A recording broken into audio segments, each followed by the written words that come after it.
Rebecca, you won't believe what I just heard. Hi, Mom. What's going on?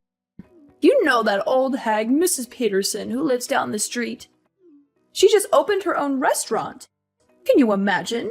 She always wears the same ragged clothes every day. I bet she doesn't even have a closet. How did she get the money to start a restaurant? Something smells fishy here. Maybe she was involved in some shady business. I don't think that's so hard to believe. She's always had a passion for cooking. She used to make delicious dishes for the whole neighborhood whenever we had a block party. Patrick and I actually got her some flowers to congratulate her on her new venture. You did what? Why would you waste your money on that? You don't think it was a nice gesture? That place is doomed to fail. There's no point in throwing money away on flowers for a sinking ship. You should be more careful with your finances. I think it was worth it to support her dream. Oh, you're so gullible. You need to wake up and face reality. Do you have any idea how many people have tried to do what she did? Restaurants are the riskiest businesses out there, unless she's a mastermind of marketing and management, which I highly doubt. I mean, look at how she dresses. How can she run a restaurant? The people who succeed in this world are the ones who are realistic.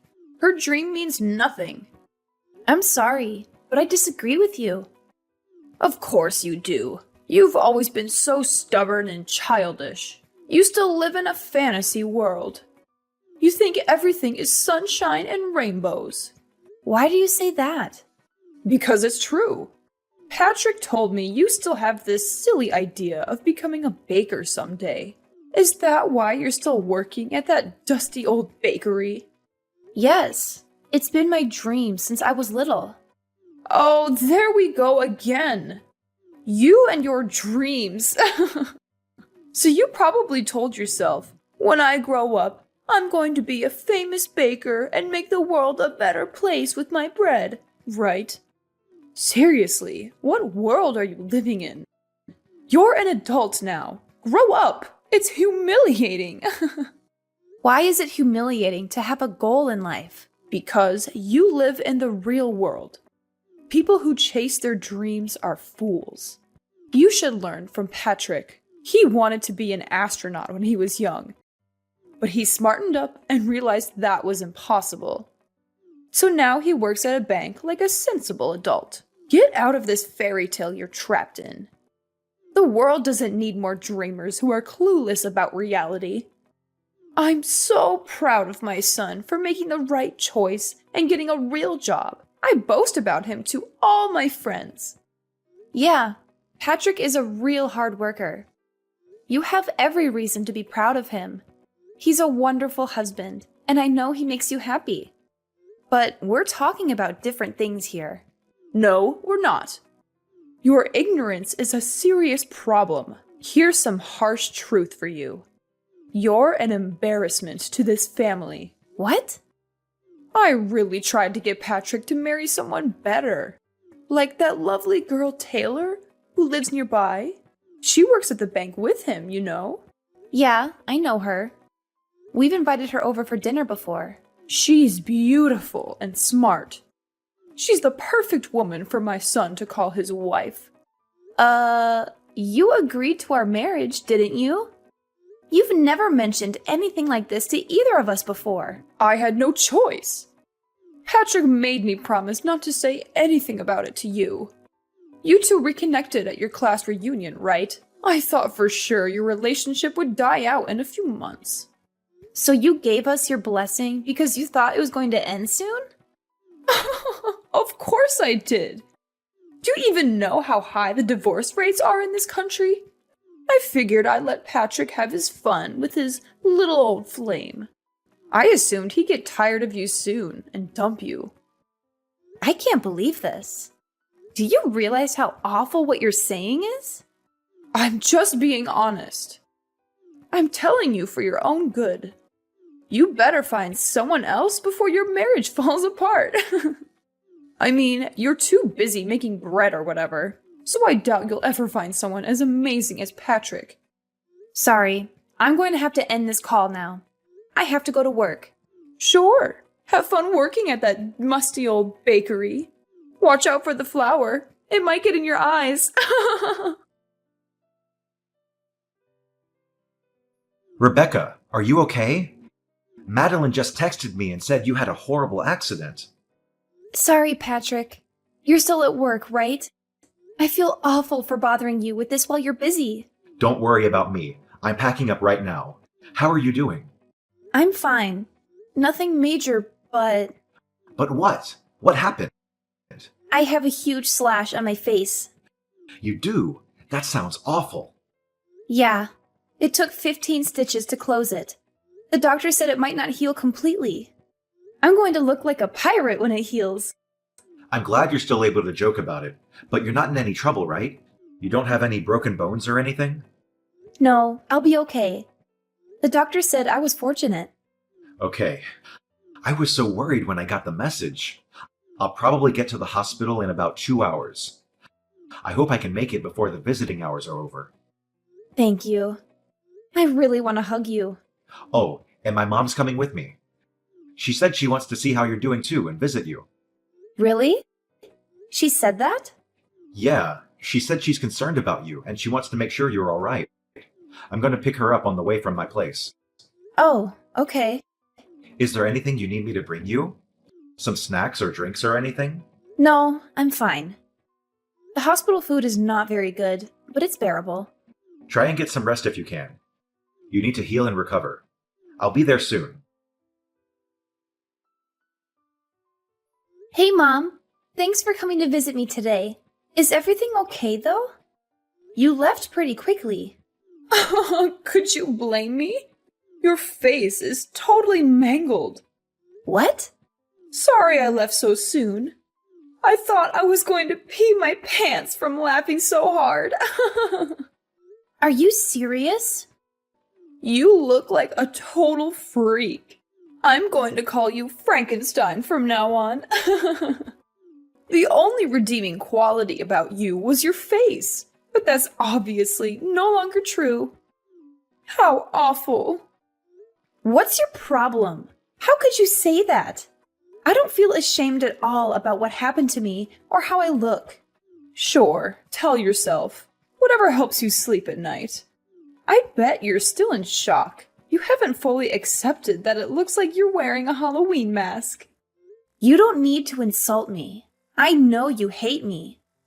You've made that very clear to me many times. No matter how much you belittle me, I'm not going to divorce Patrick. Please get that thought out of your head. It doesn't matter what you think. I wonder what Patrick thinks about his new homely wife. He said he loves me and he's here for me. I'm not too sure about that. Didn't you see the look on his face when he saw you? It's only a matter of time before he kicks you to the curb. I don't think so. It's a fact. He was speechless when he saw you. Right when he saw you, he knew you two were done. Who would want to be married to someone who looks like they have a zipper on their face? All right, I'm done having my fun. This is the perfect opportunity for you to get a grip on reality. Give up on trying to stay married to Patrick. Let him go. He needs to find someone beautiful with a good job. Someone like Taylor.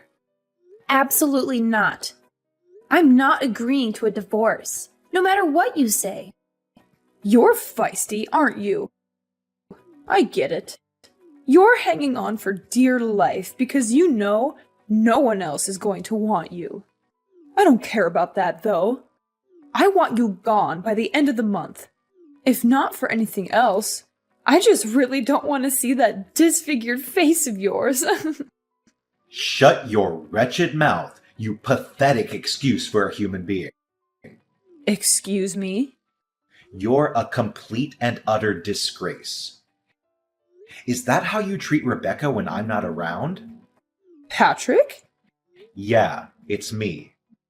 Oh my god! How? Aren't you home already? We both left at the same time. There was something I forgot to tell Rebecca, so I went back up to her room.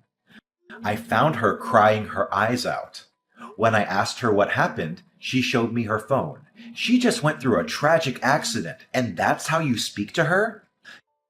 Don't you have a conscience? I couldn't help it. You know, I've always been brutally honest. Patrick, listen to me. You could do so much better than her, especially now, after her accident. What? You're the perfect man. You're handsome, smart, and you have a great job. Rebecca is so far beneath you. I mean, she didn't even go to college. No, she didn't. She went to culinary school instead, and now she's apprenticing with a really well-known baker.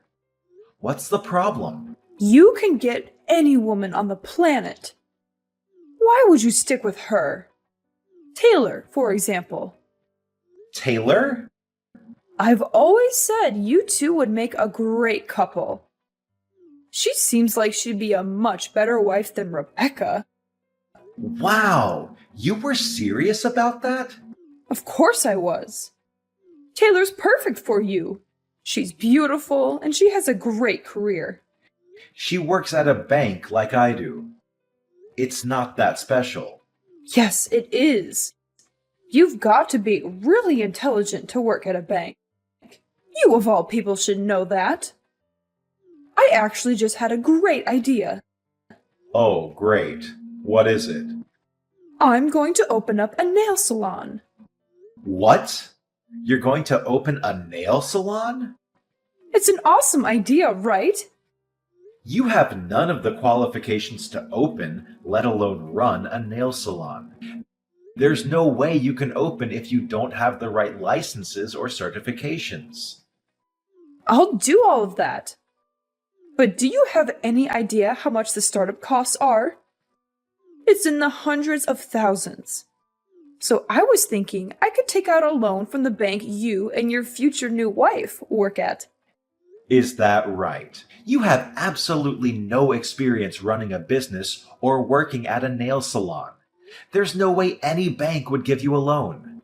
Well, that's where you come in. If you and Taylor are in charge of giving me a loan, it'd be no problem. I'll be up and running in no time. You're out of your mind. I'll be the talk of the town. Everyone loves me as it is, so I know they'll all come in and get their nails done. Oh, and I'll even call that ratty old woman Mrs. Peterson in. Lord knows she needs all the help she can get to look presentable. Although it would take a miracle for that woman to look good. It's more for me to show her what a successful business looks like. What are you even talking about? What do you mean? None of that is going to happen. You can't just use people to get what you want. That includes me and Taylor. I don't know what's more insane, saying you're going to start a nail salon with absolutely no qualifications, or thinking I'm going to get remarried to my coworker. There's no way Taylor would say no to you. Don't be so modest. She's already, 35? She knows the clock is ticking. I've been biting my tongue out of respect for you, but enough is enough. You're a horrible person. Through and through. Do you even have a soul? You abuse and use the people around you for your own personal gain. I haven't said anything that wasn't true. Don't try and pretend like you still love that hideous wife of yours. You don't have to hide how you feel for Mommy. She's not hideous at all. I love her, no matter how she looks. I was afraid you'd say that. I guess you're living in the same fantasy world as Rebecca. You leave me no choice but to talk about this with Taylor directly.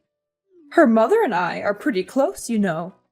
Once I talk with Taylor and her mother, I'm sure they'll see things my way. Go right ahead. Talk to Taylor if you're so confident that she'll listen to you. Or I could just hand her the phone. She's standing right next to me. She is? I'm not sure it would be a good idea, though. She's disgusted with how you've been talking about other people, especially to the person who saved her son's life. She has a son? But she lives alone. And who saved her son's life? Yeah, she got divorced a while ago. She has a son who lives with his father. Today, he came over to her house to see her. Rebecca ran into her and her son at the park today. While they were talking, her son ran out into the street and nearly got hit by a car. Rebecca ran out in the street and pushed him out of the way. That's how she got hurt. She was actually at the hospital when we were here, but she stepped out for a little bit. You left before you could see her. Hang on a second.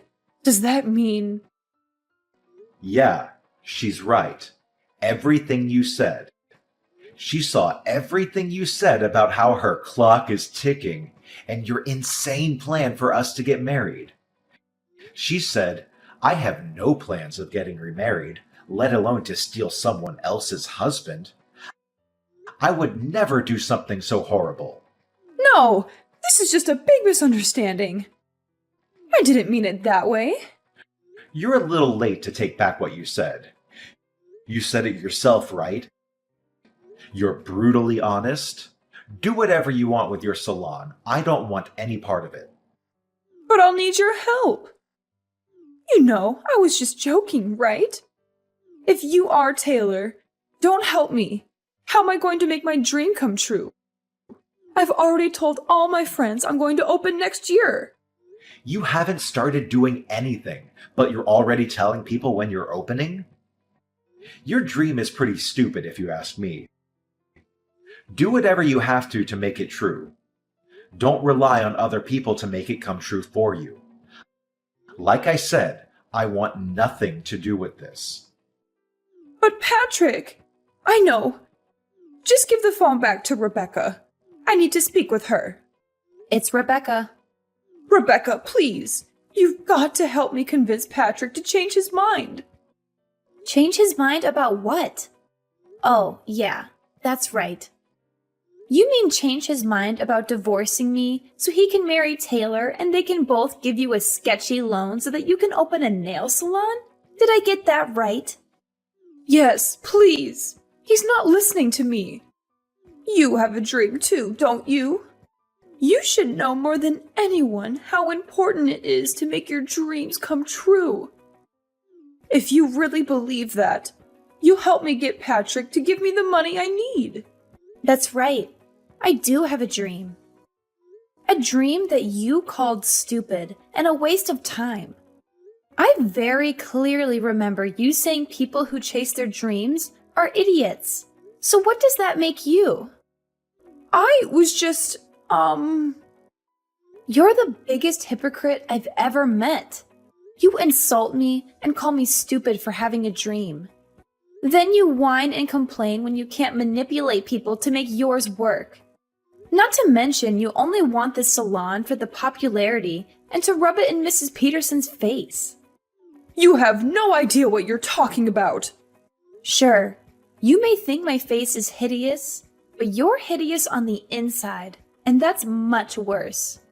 I'm not embarrassed about the way I look at all. I'm a strong, confident person. I'm not going to let this bring me down. The only thing I've ever been embarrassed about is having a mother-in-law that is spiteful and looks down on others. I'm so thankful that Patrick has decided to cut all ties with you. I don't need a soulless person like you in my life. What do you mean by cut ties? He wouldn't really do that, would he?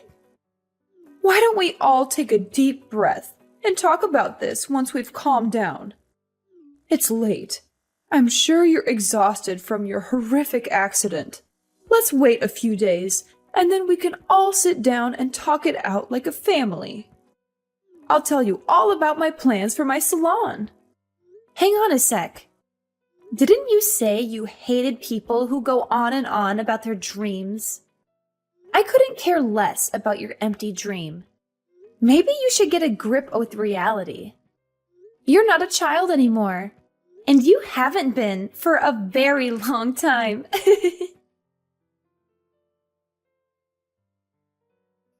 Hey, honey. Are you still awake? Yep. What's up? Sorry, did I disturb your sleep? You were probably just about to doze off. Actually, nope. Not even close. I'm watching some YouTube videos right now. Man, it felt so good telling your mom off today. Yeah, I'm so sorry about the way she treated you. Why didn't you say anything sooner? Don't worry about that.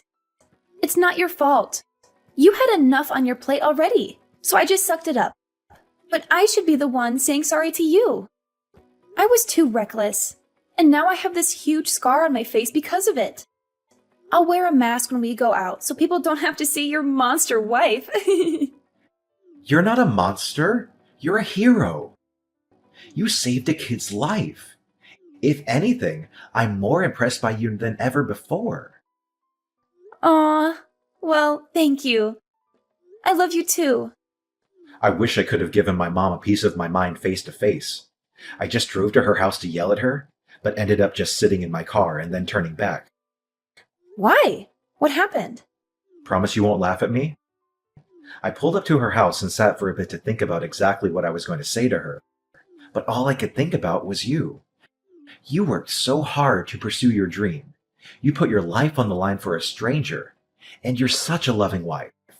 I got really emotional after that. I didn't have the courage to go and confront her. Really? You got emotional? You didn't even cry on our wedding day. I know. I just realized how blessed I am to have you as my wife, which makes me hate my mother even more for the way she treated you. It's fine. I'm a strong woman. I can take it. I'm so happy that you're my husband. I was afraid maybe you'd actually listen to your mom and dump me. Absolutely not. I've loved you every day since I first saw you in middle school. Nothing's going to change that. Aww, that's so cute. We have enough money saved up, don't we? It's time. Time for what? I remember you said you're ready to be your own boss. What are you talking about? I found a place near the beach for a steal. We just have to do some minor fixes on the inside, but it looks really cozy. The rent is super cheap, and the location is amazing. You've always said you wanted to open a bakery by the sea, didn't you? What? Are you serious? How long have you been looking for places? But by the beach? We live in the city. The nearest beach is like 3 hours away. If I opened up my own bakery, you'd have to quit your job. I know, and I'm totally fine with that. That was never my dream job anyway. I only took that job because the salary was crazy good.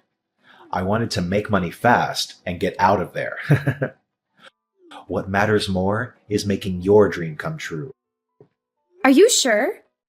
Like, really, really sure? I always respected your love for baking. Ever since you told me all those years ago, I loved that you never gave up on your dream, even when we met again at the class reunion. I've worked so hard to help you make it possible. You're an amazing person, Rebecca. I love you. Oh my god! You're making me tear up right now. Thank you so much. You won't be disappointed. I know you won't. It's not just your dream anymore. It's our dream. A few months later, Patrick and I moved into our new house near the ocean so I could open my own bakery. I thought it would be a tough start, but thanks to Patrick's help, things have been going better than I ever hoped for. We have loyal customers every day, and we can hardly keep up with the supply. Everything we make sells out in a flash. Speaking of happy news, Taylor and her husband came all the way out here to see us. They told us they had a heart-to-heart and decided to try and make things work between them, mostly for their son's benefit. And then there's Patrick's mother. She went around boasting to all her friends about the salon she was going to open. She actually did start studying to get the minimum qualifications, but she was turned down by every bank she asked for a loan. To make matters worse, it wasn't just her salon flop that people heard about. Word got around about how terribly she treated me and her insane plans for her son. It's probably a good thing her salon never materialized, because I don't think anyone would want to go there after finding out what kind of person she really is. Patrick and I were thinking about visiting her after things calmed down for us, but we're not in a rush.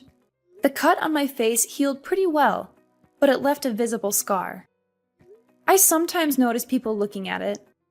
I get it. It's not every day you see a girl with a huge scar across her face. But honestly, I'm way too busy now to worry about it. Besides, I'm not going to let it bring me down. Plus, Patrick always tells me every hero has a scar.